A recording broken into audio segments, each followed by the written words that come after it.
তো এখন আমি আছি একটা কলার বাগানে।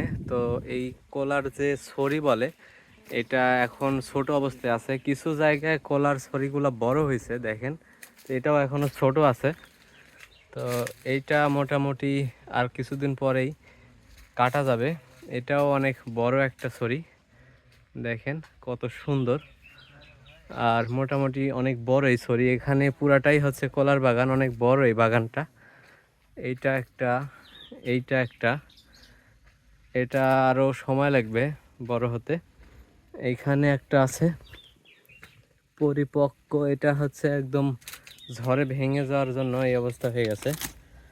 তো দেখা যাচ্ছে অনেক সুন্দর সুন্দর কিছু কলা ছড়ি এখানে দেখা যাচ্ছে।